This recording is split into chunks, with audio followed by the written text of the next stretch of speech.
What is up, everybody? We are coming live.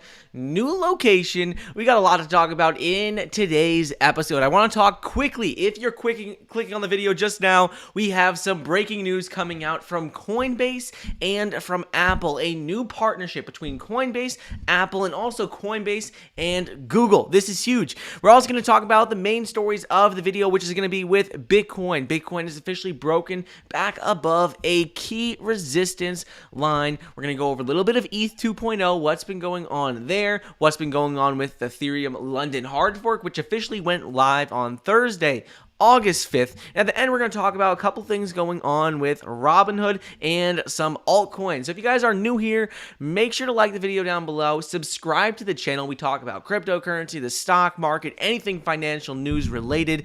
And also, if you want to see exactly what I am buying, what I'm selling, what I'm talking about, well, you don't have to pay for it. This is completely free. Just go ahead, follow me on public.com. Go to public.com/Michael. It's like a Robinhood combined with Twitter. You can see exactly what I'm buying, selling, all in real time, completely for free. Just public.com/Michael. But anyways, let's take a look at what is going on with the market right now. So right now we're seeing that the entire crypto market is up 1.03%, and that's not so big. But the exciting thing here is what is going on with Bitcoin's price and what has been going on with Ethereum. So first of all, right now in terms of a market overview, what's been going on, Bitcoin drives the market like we all know. But the exciting thing here is that Bitcoin's price just recently broke back above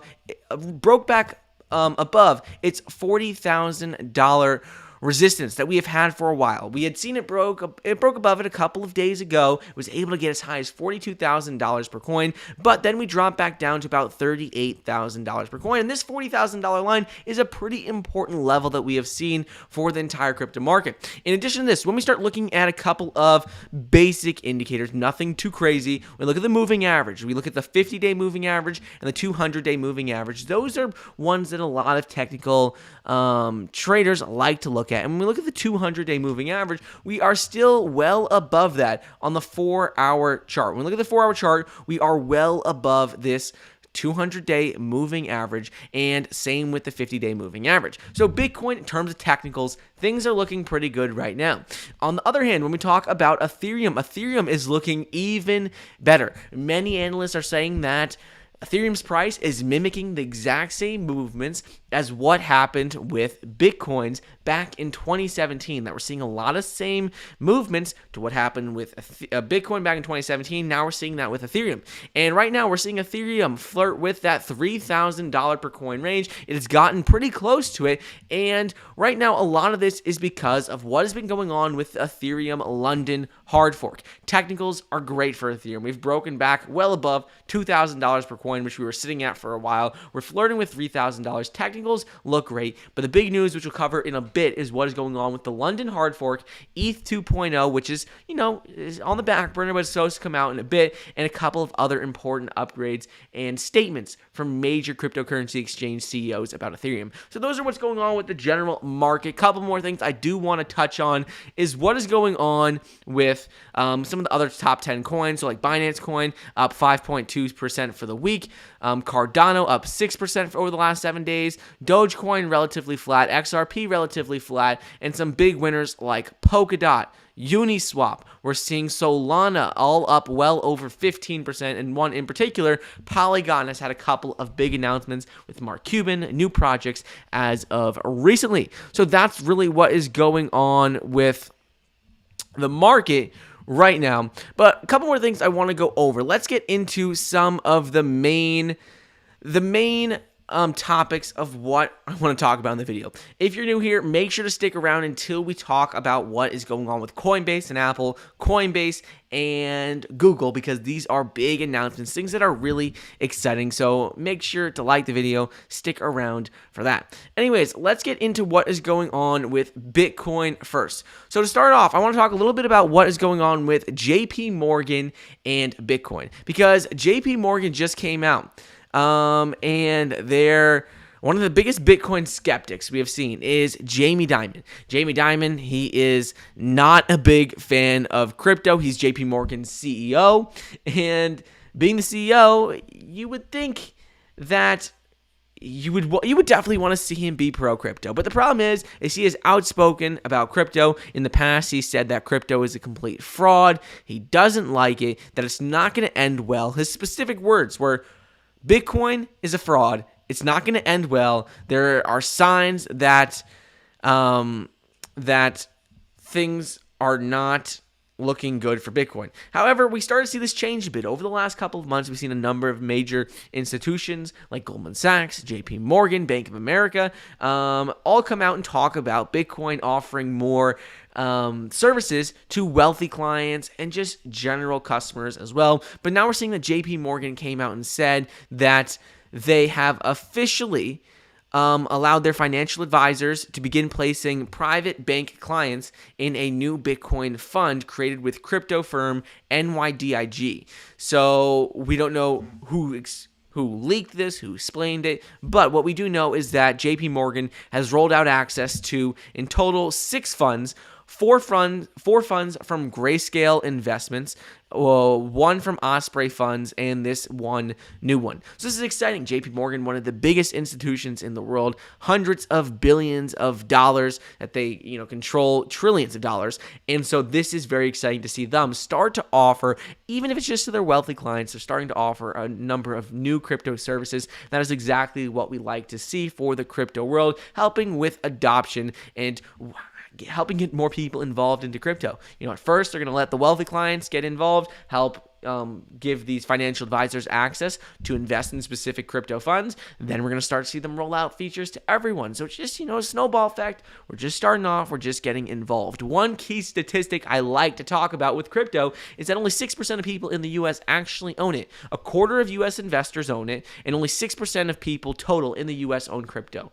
In addition to this, very few institutions own it. So when you start thinking of those numbers, you realize how early we are in crypto and how much potential it has. So we'll keep an eye on what's going on with JP Morgan, what's going on with other institutions, but this is just a great step in the right direction.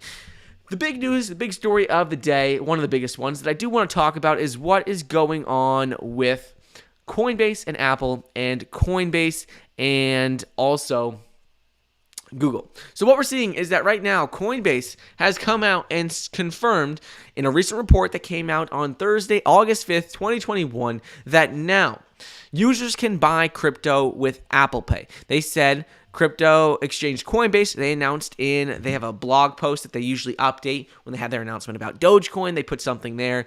When they had their announcement with Apple, they put the announcement there. And in this announcement, in their blog post, they said, today we're introducing new and seamless ways to enable crypto buys with linked debit cards to Apple Pay and Google Pay. In addition to this, what we are seeing is that they also said they have instant cash outs increased up to $100,000 per transaction, which will be available 24/7. So those were the two big updates. They started to allow people who have a seamless way to enable people to buy crypto with Apple Pay and Google Pay, and also they increased their cash outs for up to $100,000 per transaction, available 24/7.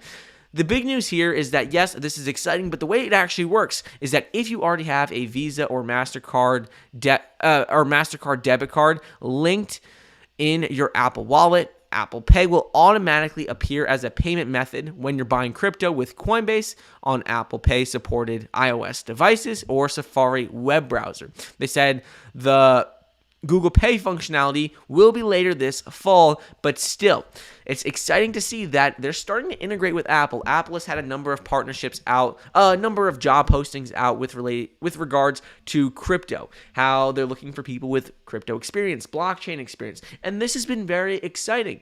But now we're starting to see them take more action. Yes, we have seen a number of, linked cards before, but this just makes it easier for people to buy. And the one thing that I always like with crypto, what we've talked about on the channel, is the way that crypto is going to continue to grow, continue to go more mainstream, have hundreds of billions of dollars poured in, is making it extremely easy for people to buy crypto. When we start to see that Apple comes out with a wallet, when we start to see Apple roll out more crypto features, when we start to see Amazon accept crypto, we just need it as easy as possible for people to buy crypto, sell crypto, for people to buy items with crypto. And once we see that, then that will make things extremely easy. One second, my computer. I need to plug in the computer real quick. Here we go. Let's plug the computer in. Then we'll get right back to this. It says my computer said 10%. My laptop. I didn't even know where the outlet was here. Boom. There we go. Okay, but either way, the important thing with crypto is that we want to see that more people have access. More people have access to buying, selling crypto, trading crypto, and also that more people have the ability to buy items with it. The easier it is for people to buy, sell, trade crypto, the more people that are going to get involved. People don't like going to other exchanges. People don't like having to put in their credit card, their debit card information, put in their social security, put in their driver's license to verify when you go on Coinbase. People don't like doing that. So the easiest thing, the best thing for crypto is going to be as, Apple starts having these partnerships with Coinbase, Google starts having these partnerships with Coinbase. All of that is going to be great for the adoption of crypto moving forward. Next up, let's talk about what is going on with Fidelity, because Fidelity just came out and explained how they purchased a 7.4% stake in Bitcoin mining firm Marathon. And many people don't think this is a big deal, but the interesting thing about this is that while they aren't investing directly in Bitcoin or directly in Ethereum, betting on a Bitcoin mining company is essentially you're betting on crypto doing well. And Fidelity is a major investment company. Fidelity Investments is one of the largest asset management companies in the world. They handle $4.9 trillion in assets under management. That is huge, $4.9 trillion. And they said they purchased a 7.4% stake in Marathon Digital Holdings. Marathon Digital Holdings is a Bitcoin mining company. They recently acquired about 30,000 new Bitcoin miners. They've been making a lot of moves lately, and they've really increased their Bitcoin mining production. But the interesting thing about this is if you're invested in the stock market, if you're invested in crypto, the couple of things with Marathon Digital and other crypto mining companies is that we have seen them really benefit from everything going on in China. When China banned cryptocurrency mining, the difficulty dropped dramatically. We saw difficulty decrease more than it ever has before for Bitcoin mining. And as a result of this, companies like Marathon Digital and other cryptocurrency mining companies were able to take advantage of this because now with all the same equipment they had, they were able to mine more Bitcoin. They had all this equipment, it was running, and it just got a whole lot easier to mine Bitcoin because of the difficulty drop. So that was exciting, and so it's interesting to see Fidelity, which has over $4 trillion in assets under management, get more involved into crypto, and I think we're going to continue to see this trend to take place over the next couple of months and next couple of years. Next thing on the list for today is going to be what is going on with Ethereum. Ethereum officially rolled out its London hard fork, Ethereum London hard fork, which is a software upgrade which included 4 different software updates.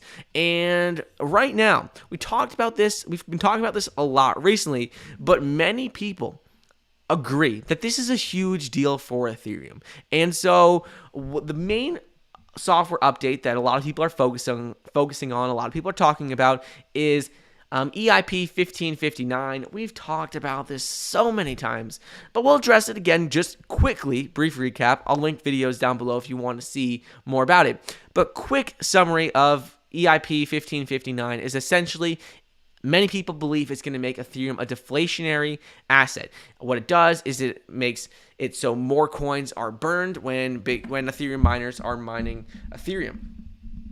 And the interesting thing about this is that a lot of people have criticized Ethereum in the past for its supply, for its scalability, for its high transaction fees. And some of these things with the London hard fork and EIP 1559 solve these issues in terms of having more stable transaction fees and also making it more sort of making a deflationary asset where there isn't that crazy unlimited supply anymore. That is one of the many reasons why institutional investors pick Bitcoin. They like that Bitcoin has 21 million coins that will ever be mined. They like that they know it's a hard cap on the supply, and it's almost like a digital gold. So people like that. In addition to this, obviously, Ethereum, we've talked about NFTs, smart contracts, DeFi applications. More and more companies are building their businesses on the back of Ethereum. So there's a lot to like about this. One thing I do want to go over, which is a new update. Obviously, Ethereum London hard fork went live on August 5th.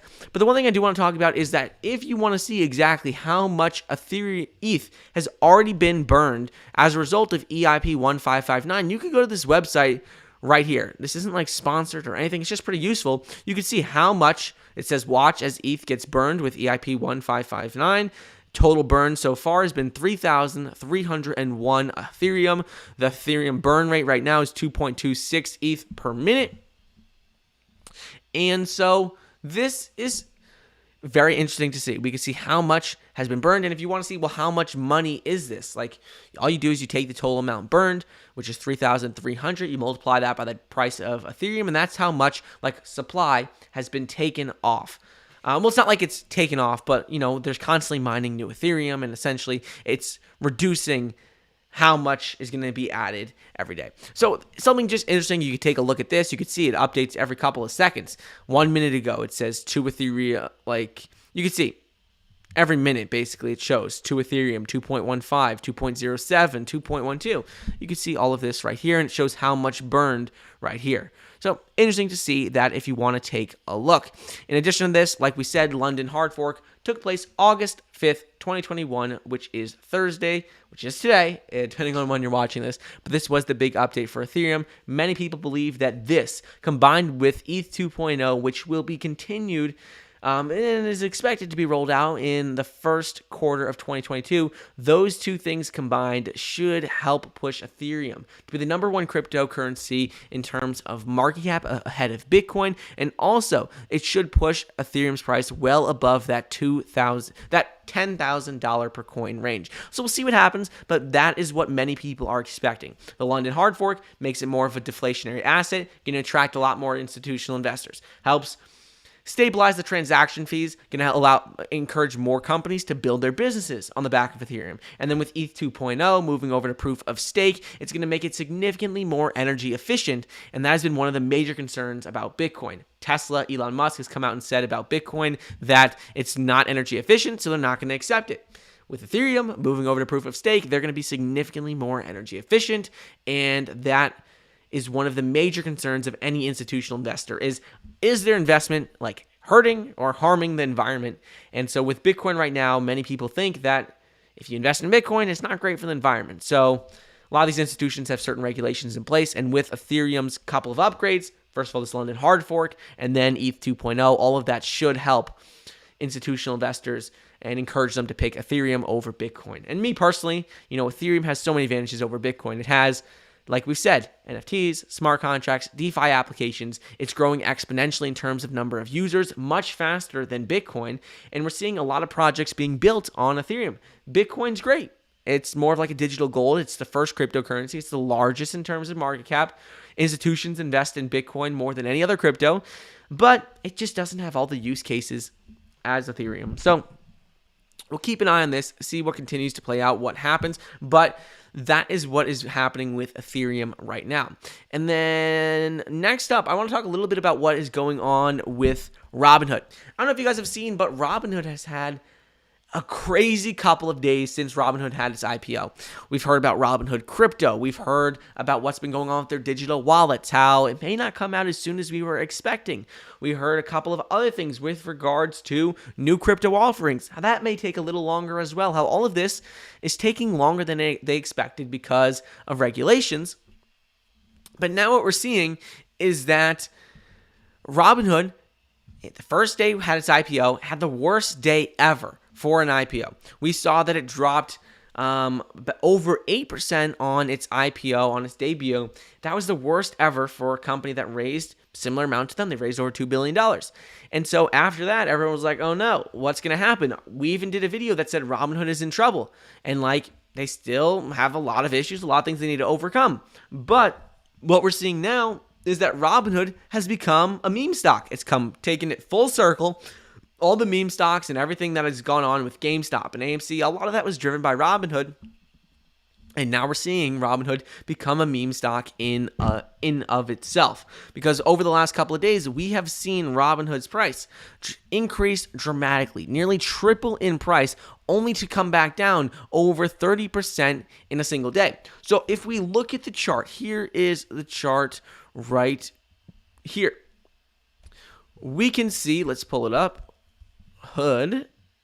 Robinhood, if you guys don't know, stock ticker symbol is HOOD. But when we look at Robinhood stock right now, on August 5th, 2021, the stock price was down over 27% in a single day. It got wrecked. But if we look at it over the last 5 days, we could see Robinhood had its IPO, was around $34 per share. It IPO'd a little higher, around 38, dropped down to 34, then went from 34 all the way up to as high as over $70 per share. If we look at the year range, the all-time high, it was at $85 per share, nearly tripled from where it was on its first day of trading.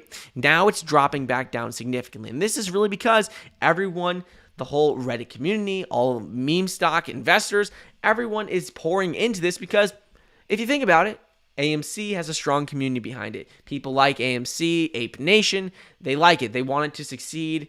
And it has succeeded. It went from nearly $1.50 per share all the way up to over $60 per share. We saw with GameStop, same thing. Huge rally driven by Reddit, Wall Street Bets, retail investors. And now Robinhood is a company that is pro retail investors. They're pushing for retail investors. So it only makes sense that Robinhood sees the same sort of thing happen to them, because they are the ultimate, in my opinion, the ultimate meme stock. When you look at them, Robinhood is a company that has allowed this insane trading events happen over the last 12 months with GameStop and AMC. If we did not have Robinhood, I don't know if we would have seen massive gains with GameStop and AMC. Yes, people say, Robinhood restricted trading on GameStop and AMC, and they did. They got into a lot of trouble. They were fined. But I still don't know if we would have seen all of this happen when we saw it. I don't know if we would have seen everything happen in January of 2021, February of 2021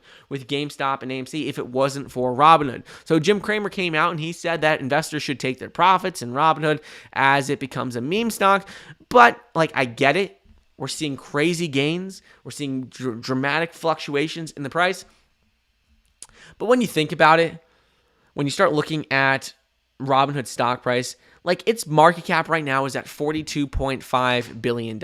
Yes, their revenues don't translate into a $40 billion market cap right now, the revenues they're generating now.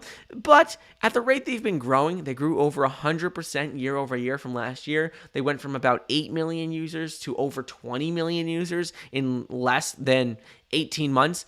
They're growing very rapidly. And if they can keep up this pace, which, they can't do forever, but if they can keep up this pace, I see their current valuation of being, $42 billion valuation as not being unreasonable. So when you start looking at, let's say, a GameStop or an AMC, I'm pulling up ARK Invest and their investments with them. But when you start to think about, for example, GameStop and AMC, right now their market caps are extremely high. And unless they completely reinvent their business, unless GameStop transitions entirely into online, like the Amazon of games, or until AMC, acquires more theaters, changes its business model a bit, they're still struggling businesses. But when we look at Robinhood, they're not struggling. They're growing rapidly. They're growing so quickly. And the thing is no matter if you like Robinhood, you hate Robinhood, they've more than doubled their number of users. And even people who I know who say they don't like Robinhood, they still use it because of the fact that it is so simple to use. Whether you're talking about options on Robinhood are much easier than other platforms. And I don't even have a link for Robinhood in the description of the video. They're not going to pay me to talk about this. I'm just saying, it is an easy platform to use. On Webull, on Charles Schwab, options trading is a little more complicated, a little more nuanced. Robinhood, it's so easy. In terms of crypto, Robinhood has a lot of work, but when Robinhood starts to get their crypto digital wallet rolled out, when they start to add more cryptocurrencies, they have a lot going for them right now, which, in my opinion, having a $40 billion valuation isn't like this is absolutely insane. There's no way it could ever be worth this. No, it definitely could be worth that. But yes, we are also seeing a bit of a craze with retail investors right now. So that's what's really going on with Robinhood. A lot of interesting things in terms of what's going on with the stock price, what's been going on with their crypto business, and a couple of other things. A couple more stories I do want to talk about. If you guys can just like the video if you are just joining us. Also, helps me out a lot if you comment down below what you want me to talk about. Helps more than you guys know, because YouTube, ever since they deleted my account a couple months back, they have not been pushing out my videos as much. So I'd really appreciate it if you guys could like the video. Let's see if we get this up to 100 likes. A couple more stories I do want to go over. One thing is going to be with what is going on with the SEC. We've spoken about this a couple of times already, but there's been a couple of new developments within the last 12 hours or so from Gary Gensler, who is the chief of the SEC, the United States SEC. And so let's take a look at what he has had to say. So SEC chief and chairman Gary Gensler has come out and said that, here we go, he has called for more regulations for cryptocurrency. And we have heard about this quite a few times. He has come out and said that, look, in order for cryptocurrency to go mainstream, we need to see more regulations in place. And so we've talked about this, how there's a good and a bad to it. The good news with this is that institutional investors, regular companies that probably aren't as technology oriented, are not going to get involved in crypto until we see these regulations in place. So that's a good thing. More regulations means more big money players involved. The bad side to this is that a lot of people don't want to have regulations of crypto because cryptocurrency is supposed to be decentralized. It's not supposed to have government interfering with it. People don't like that. People who are pro-crypto, people who have talked about crypto for a while. But the new information that has come out recently is that we have seen that a couple of government organizations have said the SEC doesn't really have authority to make decisions about it. And this has become a bit of an issue. We've seen a lot of people saying, we've seen a couple of people saying, I'm looking at the comments. People are saying I don't talk about the 1900s when it failed. I don't understand what you guys are saying. They shut down crypto in the 1900s? What does that mean? But anyways, so the SEC has come out multiple times in the past and said that they want to put more regulations into crypto. They've been talking about it, but there's a lot more things on their plate right now. And so Gary Gensler, who's the chief of the SEC, U.S. Securities and Exchange Commission, came out and said that they need to put more regulations in place. But the interesting thing about this is that we are hearing from a number of government organizations, like we said, that are saying the SEC doesn't have authority over this. So there's been a lot of back and forth, a lot of conversations about which government organizations are going to be putting these regulations in place for crypto. Is it going to be is it going to be the SEC? Is it going to be the government organization in charge of commodities? Which one is it going to be? And ultimately, I think we're going to see all of them work together to put more regulations in place for crypto, and we'll see, the SEC worry about fraud, make sure people are protected, worry about Bitcoin and Ethereum ETFs. We may see the government organization in charge of commodities. They may work specifically on individual cryptocurrencies. So we'll have to wait and see how that continues to develop. But right now, we are still in the very early stages of what is going on with regulations, with widestream adoption for crypto, and everything else there. Last couple things I do want to go over. Let me know what you guys want me to talk about, because we could just include a couple more topics. But right now, we are seeing, where is it? Here we go. People have been asking a little bit about Cardano, a little bit about a couple of other altcoins, and what has been going on with altcoins lately. As you can see, one of the main stories right here is Polygon. Mark Cuban has personally invested in Polygon. And the interesting thing about this is that one of the a new platform, an NFT platform that he has helped develop, he has helped start, is now integrating with Polygon. And for those of you who don't know, Polygon is essentially a side road for Ethereum. If you think Ethereum is going to do well, if you like Ethereum, investing in Polygon essentially is also betting on Ethereum. Think of Ethereum like the main highway. Let's say there's a certain number of lanes and it gets congested.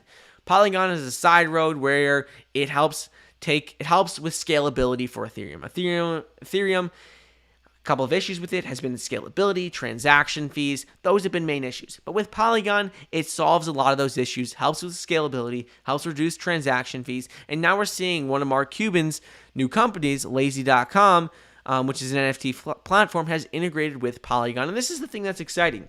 Because when we talk about Ethereum, when we talk about, even Cardano, the things that are going to make these DeFi cryptos really grow, like EOS, Solana, Polygon, Ethereum.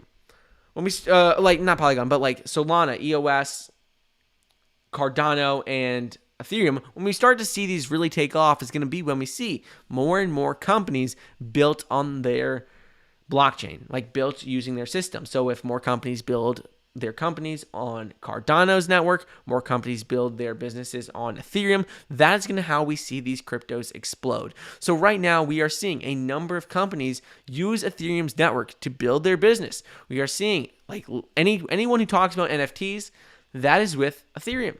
A lot of them right now are all with Ethereum, and like Mark Cuban has come out in interviews and said, the thing about Ethereum, why he thinks it will surpass Bitcoin in terms of market cap, is that anyone who has ever bought an NFT, all they're going to know is Ethereum. They're not going to know Cardano. They're not going to know Bitcoin. All they're going to know how to use is Ethereum. So right now, it's exciting to see more and more companies build their businesses on Polygon, on Ethereum, and continuing to build DeFi applications, because that's how we're going to see more of these cryptos really take off. In my opinion, I think when we see companies build their business on using Cardano or using Ethereum, that's what's going to truly help these scale up, truly help widespread adoption for all of these. So we'll wait and see what happens. But that is what's really going on with crypto. We'll take a quick couple of minutes to look at the chat. If you guys can, please be sure to like the video. It helps me out a lot.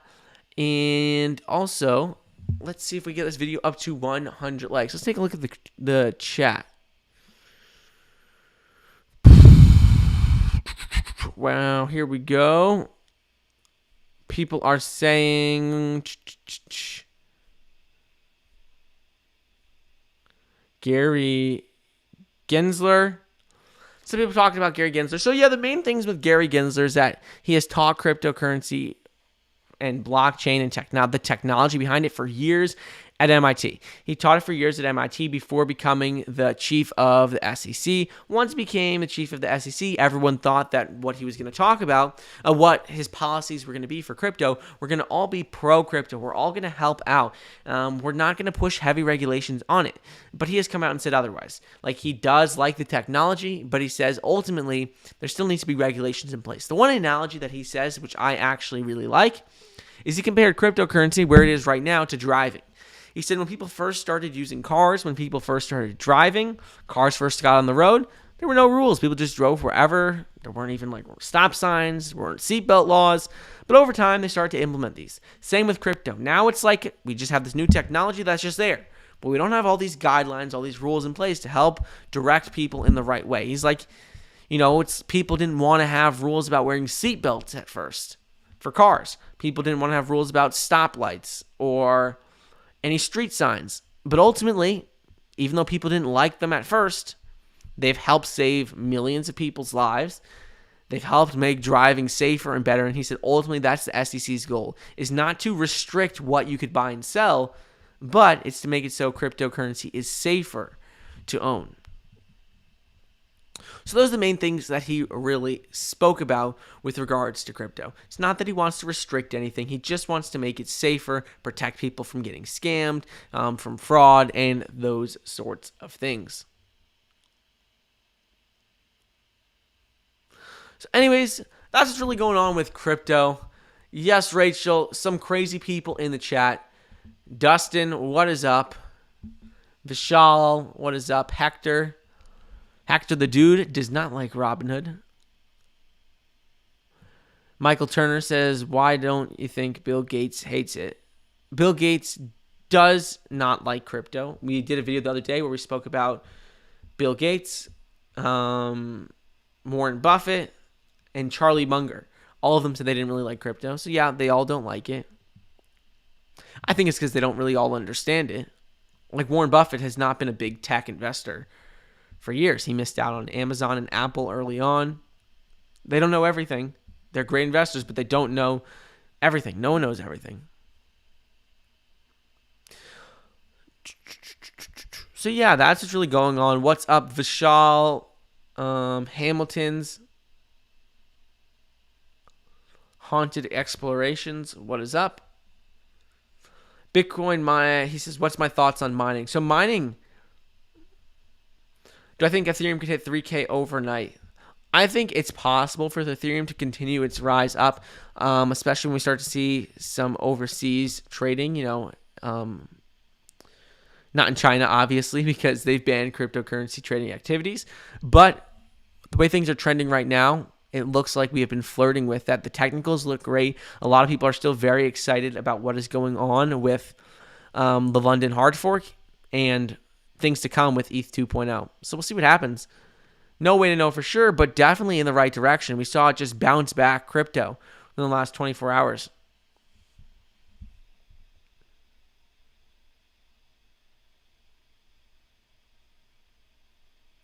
So anyways, yeah, that's what's going on with crypto. Glad you guys joined us today. If you can, it really helps me out if you guys could just like the video.